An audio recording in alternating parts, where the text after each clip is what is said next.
شروع اللہ کے نام سے جو بڑا مہربان نہایت رحم والا ہے۔ لوگو اپنے پروردگار سے ڈرو کہ قیامت کا زلزلہ ایک حادثہ عظیم ہے۔ اے مخاطب، جس دن تو اس کو دیکھے گا اس دن یہ حال ہوگا کہ تمام دودھ پلانے والی عورتیں اپنے بچوں کو بھول جائیں گی اور تمام حمل والیوں کے حمل گر پڑیں گے، اور لوگ تجھ کو متوالے نظر آئیں گے مگر وہ متوالے نہیں ہوں گے بلکہ عذاب دیکھ کر مدہوش ہو رہے ہوں گے۔ بے شک خدا کا عذاب بڑا سخت ہے۔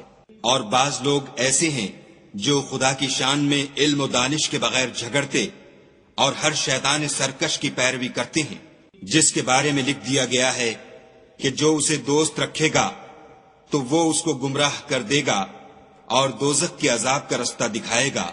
لوگو اگر تم کو مرنے کے بعد جی اٹھنے میں کچھ شک ہو تو ہم نے تم کو پہلی بار بھی تو پیدا کیا تھا، یعنی ابتدا میں مٹی سے، پھر اس سے نطفہ بنا کر، پھر اس سے خون کا لوتھڑا بنا کر، پھر اس سے بوٹی بنا کر، جس کی بناوٹ کامل بھی ہوتی ہے اور ناقص بھی، تاکہ تم پر اپنی خالقیت ظاہر کر دیں۔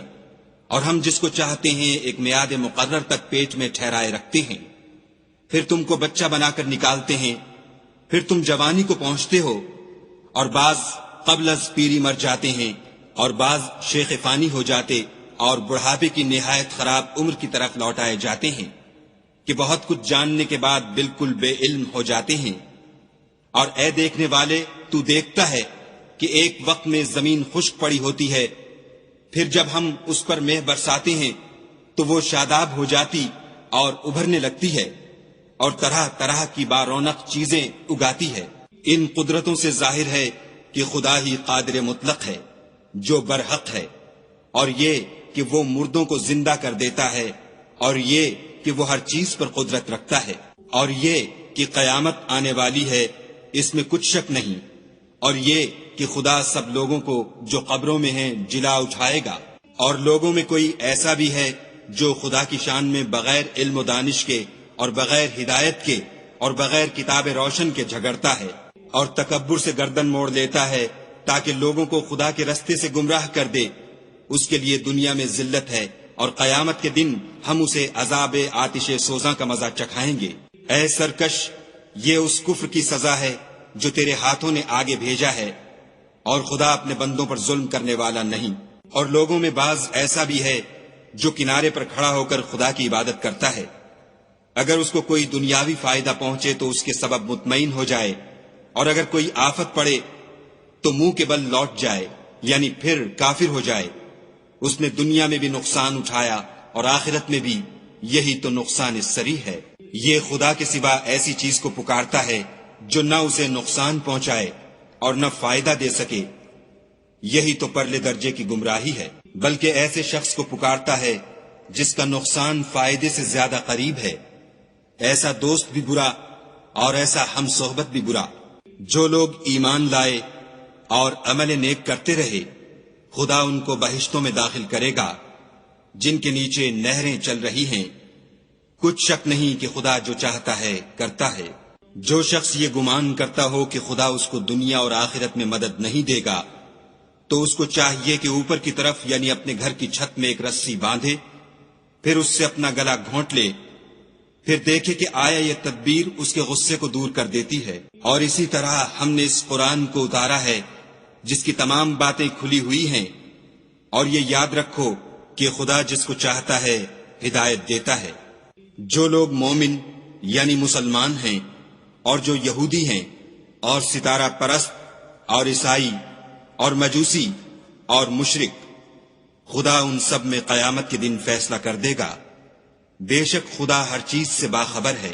کیا تم نے نہیں دیکھا کہ جو مخلوق آسمانوں میں ہے اور جو زمین میں ہے، اور سورج اور چاند اور ستارے اور پہاڑ اور درخت اور چارپائے اور بہت سے انسان خدا کو سجدہ کرتے ہیں، اور بہت سے ایسے ہیں جن پر عذاب ثابت ہو چکا ہے، اور جس شخص کو خدا ذلیل کرے اس کو کوئی عزت دینے والا نہیں۔ بے شک خدا جو چاہتا ہے کرتا ہے۔ یہ دو فریق ایک دوسرے کے دشمن اپنے پروردگار کے بارے میں جھگڑتے ہیں، تو جو کافر ہیں ان کے لیے آگ کے کپڑے قطع کیے جائیں گے، اور ان کے سروں پر جلتا ہوا پانی ڈالا جائے گا، اس سے ان کے پیٹ کے اندر کی چیزیں اور کھالیں گل جائیں گی، اور ان کے مارنے ٹھوکنے کے لیے لوہے کے ہتھوڑے ہوں گے۔ جب وہ چاہیں گے کہ اس رنج و تکلیف کی وجہ سے دوزخ سے نکل جائیں تو پھر اسی میں لوٹا دیے جائیں گے، اور کہا جائے گا کہ جلنے کے عذاب کا مزہ چکھتے رہو۔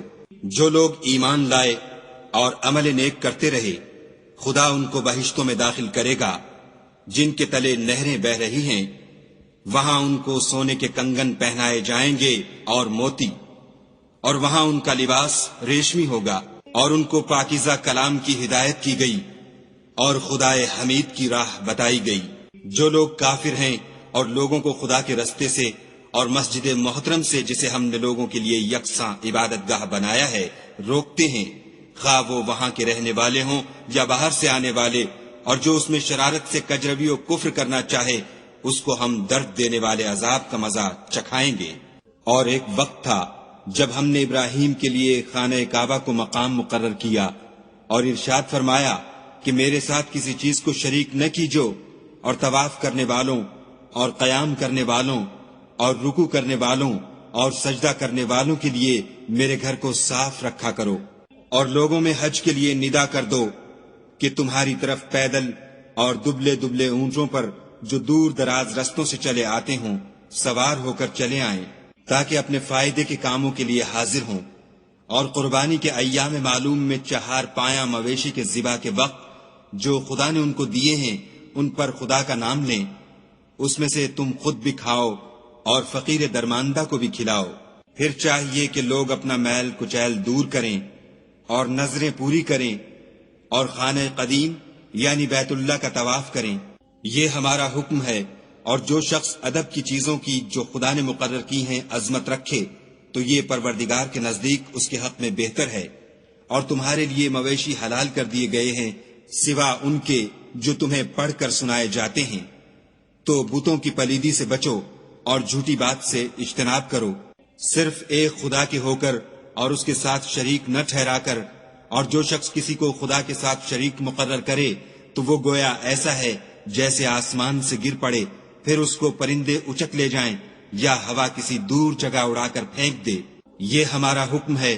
اور جو شخص ادب کی چیزوں کی جو خدا نے مقرر کی ہیں عظمت رکھے تو یہ فعل دلوں کی پرہیزگاری میں سے ہے۔ ان میں ایک وقت مقرر تک تمہارے لیے فائدے ہیں، پھر ان کو خانہ قدیم یعنی بیت اللہ تک پہنچنا اور ذبح ہونا ہے۔ اور ہم نے ہر ایک امت کے لیے قربانی کا طریق مقرر کر دیا ہے، تاکہ جو مویشی 4 پائے خدا نے ان کو دیے ہیں ان کے ذبح کرنے کے وقت ان پر خدا کا نام لیں۔ سو تمہارا معبود ایک ہی ہے، تو اسی کے فرما بردار ہو جاؤ اور عاجزی کرنے والوں کو خوشخبری سنا دو۔ یہ وہ لوگ ہیں کہ جب خدا کا نام لیا جاتا ہے تو ان کے دل ڈر جاتے ہیں، اور جب ان پر مصیبت پڑتی ہے تو صبر کرتے ہیں اور نماز آداب سے پڑھتے ہیں، اور جو مال ہم نے ان کو عطا فرمایا ہے اس میں سے نیک کاموں میں خرچ کرتے ہیں۔ اور قربانی کے اونٹوں کو بھی ہم نے تمہارے لیے شعائر خدا مقرر کیا ہے، ان میں تمہارے لیے فائدے ہیں، تو قربانی کرنے کے وقت قطار باندھ کر ان پر خدا کا نام لو، جب پہلو کے بل گر پڑیں تو ان میں سے کھاؤ، اور قناعت سے بیٹھ رہنے والوں اور سوال کرنے والوں کو بھی کھلاؤ۔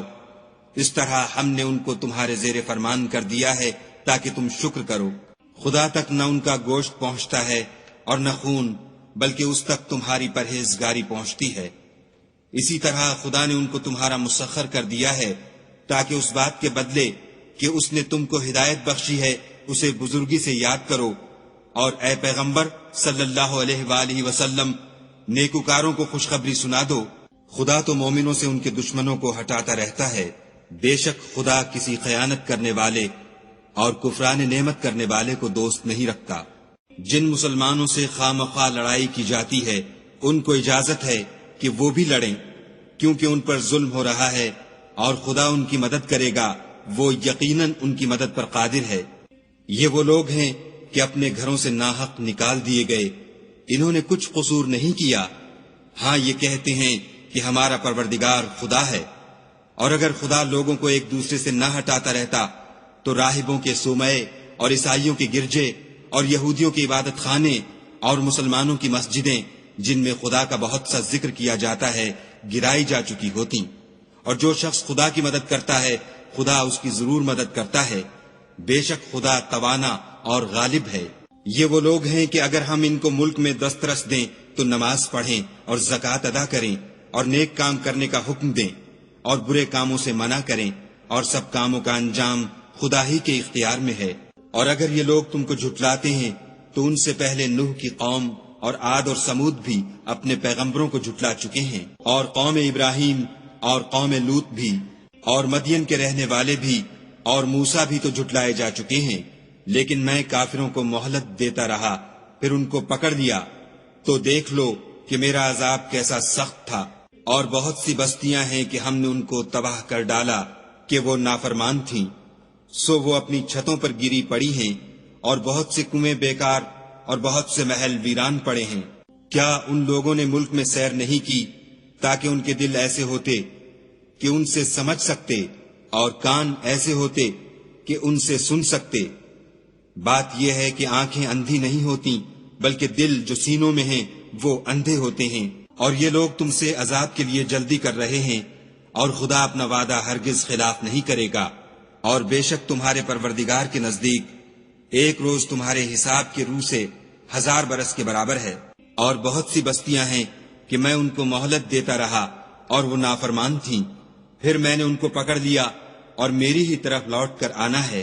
اے پیغمبر صلی اللہ علیہ وآلہ وسلم، کہہ دو کہ لوگو میں تم کو کھلم کھلا نصیحت کرنے والا ہوں، تو جو لوگ ایمان لائے اور کام نیک کیے ان کے لیے بخشش اور آبرو کی روزی ہے۔ اور جن لوگوں نے ہماری آیتوں میں اپنے ذوم باطل میں ہمیں عاجز کرنے کے لیے سعی کی وہ اہل دوزخ ہیں۔ اور ہم نے تم سے پہلے کوئی رسول اور نبی نہیں بھیجا مگر اس کا یہ حال تھا کہ جب وہ کوئی آرزو کرتا تھا تو شیطان اس کی آرزو میں وسوسہ ڈال دیتا تھا، تو جو وسوسہ شیطان ڈالتا ہے خدا اس کو دور کر دیتا ہے، پھر خدا اپنی آیتوں کو مضبوط کر دیتا ہے، اور خدا علم والا اور حکمت والا ہے۔ غرض اس سے یہ ہے کہ جو وسوسہ شیطان ڈالتا ہے اس کو ان لوگوں کے لیے جن کے دلوں میں بیماری ہے اور جن کے دل سخت ہیں ذریعہ آزمائش ٹھہرائے۔ بے شک ظالم پرلے درجے کی مخالفت میں ہیں۔ اور یہ بھی غرض ہے کہ جن لوگوں کو علم عطا ہوا ہے وہ جان لیں کہ وہ یعنی وہی تمہارے پروردگار کی طرف سے حق ہے، تو وہ اس پر ایمان لائیں اور ان کے دل خدا کے آگے عاجزی کریں۔ اور جو لوگ ایمان لائے ہیں خدا ان کو سیدھے رستے کی طرف ہدایت کرتا ہے۔ اور کافر لوگ ہمیشہ اس سے شک میں رہیں گے یہاں تک کہ قیامت ان پر ناگہاں آ جائے یا ایک نامبارک دن کا عذاب ان پر آ واقع ہو۔ اس روز بادشاہی خدا ہی کی ہوگی اور وہ ان میں فیصلہ کر دے گا۔ تو جو لوگ ایمان لائے اور عمل نیک کرتے رہے وہ نعمت کے باغوں میں ہوں گے، اور جو کافر ہوئے اور ہماری آیتوں کو جھٹلاتے رہے ان کے لیے ذلیل کرنے والا عذاب ہوگا۔ اور جن لوگوں نے خدا کی راہ میں ہجرت کی پھر مارے گئے یا مر گئے ان کو خدا اچھی روزی دے گا، اور بے شک خدا سب سے بہتر رزق دینے والا ہے۔ وہ ان کو ایسے مقام میں داخل کرے گا جسے وہ پسند کریں گے، اور خدا تو جاننے والا اور بردبار ہے۔ یہ بات خدا کے ہاں ٹھہر چکی ہے، اور جو شخص کسی کو اتنی ہی ایذا دے جتنی ایذا اس کو دی گئی، پھر اس شخص پر زیادتی کی جائے تو خدا اس کی مدد کرے گا۔ بے شک خدا معاف کرنے والا اور بخشنے والا ہے۔ یہ اس لیے کہ خدا رات کو دن میں داخل کرتا ہے اور دن کو رات میں داخل کرتا ہے، اور خدا تو سننے والا دیکھنے والا ہے۔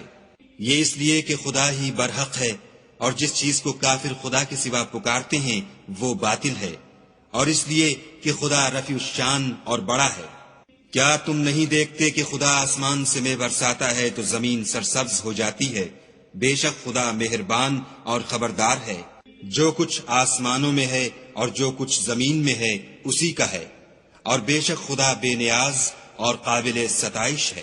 کیا تم نہیں دیکھتے کہ جتنی چیزیں زمین میں ہیں سب خدا نے تمہارے زیر فرمان کر رکھی ہیں، اور کشتیاں بھی جو اسی کے حکم سے دریا میں چلتی ہیں، اور وہ آسمان کو تھامے رہتا ہے کہ زمین پر نہ گر پڑے مگر اس کے حکم سے۔ بے شک خدا لوگوں پر نہایت شفقت کرنے والا مہربان ہے۔ اور وہی تو ہے جس نے تم کو حیات بخشی، پھر تم کو مارتا ہے، پھر تمہیں زندہ بھی کرے گا، اور انسان تو بڑا ناشکرا ہے۔ ہم نے ہر ایک امت کے لیے ایک شریعت مقرر کر دی ہے، جس پر وہ چلتے ہیں، تو یہ لوگ تم سے اس امر میں جھگڑا نہ کریں اور تم لوگوں کو اپنے پروردگار کی طرف بلاتے رہو، بے شک تم سیدھے رستے پر ہو۔ اور اگر یہ تم سے جھگڑا کریں تو کہہ دو کہ جو عمل تم کرتے ہو خدا ان سے خوب واقف ہے۔ جن باتوں میں تم اختلاف کرتے ہو خدا تم میں قیامت کے روز ان کا فیصلہ کر دے گا۔ کیا تم نہیں جانتے کہ جو کچھ آسمان اور زمین میں ہے خدا اس کو جانتا ہے؟ یہ سب کچھ کتاب میں لکھا ہوا ہے، بے شک یہ سب خدا کو آسان ہے۔ اور یہ لوگ خدا کے سوا ایسی چیزوں کی عبادت کرتے ہیں جن کی اس نے کوئی سند نازل نہیں فرمائی اور نہ ان کے پاس اس کی کوئی دلیل ہے، اور ظالموں کا کوئی بھی مددگار نہیں ہوگا۔ قریب ہوتے ہیں کہ جو لوگ ان کو ہماری آیتیں پڑھ کر سناتے ہیں ان پر حملہ کر دیں۔ کہہ دو کہ میں تم کو اس سے بھی بری چیز بتاؤں، وہ دوزخ کی آگ ہے جس کا خدا نے کافروں سے وعدہ کیا ہے، اور وہ برا ٹھکانہ ہے۔ لوگوں، ایک مثال بیان کی جاتی ہے، اسے غور سے سنو کہ جن لوگوں کو تم خدا کے سوا پکارتے ہو وہ ایک مکھی بھی نہیں بنا سکتے، اگرچہ اس کے لیے سب مجتمع ہو جائیں، اور اگر ان سے مکھی کوئی چیز چھین لے جائے تو اسے اس سے چھڑا نہیں سکتے۔ طالب اور مطلوب یعنی عابد اور معبود دونوں گئے گزرے ہیں۔ ان لوگوں نے خدا کی قدر جیسی کرنی چاہیے تھی، نہیں کی۔ کچھ شک نہیں کہ خدا زبردست اور غالب ہے۔ خدا فرشتوں میں سے پیغام پہنچانے والے منتخب کر لیتا ہے، اور انسانوں میں سے بھی، بے شک خدا سننے والا اور دیکھنے والا ہے۔ جو ان کے آگے ہے اور جو ان کے پیچھے ہے وہ اس سے واقف ہے، اور سب کاموں کا رجوع خدا ہی کی طرف ہے۔ مومنو، رکوع کرتے اور سجدے کرتے اور اپنے پروردگار کی عبادت کرتے رہو، اور نیک کام کرو تاکہ فلاح پاؤ، اور خدا کی راہ میں جہاد کرو جیسا جہاد کرنے کا حق ہے۔ اس نے تم کو برگزیدہ کیا ہے اور تم پر دین کی کسی بات میں تنگی نہیں کی، اور تمہارے لیے تمہارے باپ ابراہیم کا دین پسند کیا۔ اسی نے پہلے یعنی پہلی کتابوں میں تمہارا نام مسلمان رکھا تھا، اور اس کتاب میں بھی وہی نام رکھا ہے۔ تو جہاد کرو تاکہ پیغمبر تمہارے بارے میں شاہد ہوں اور تم لوگوں کے مقابلے میں شاہد ہو، اور نماز پڑھو اور زکوٰۃ دو، اور خدا کے دین کی رسی کو پکڑے رہو، وہی تمہارا دوست ہے اور خوب دوست اور خوب مددگار ہے۔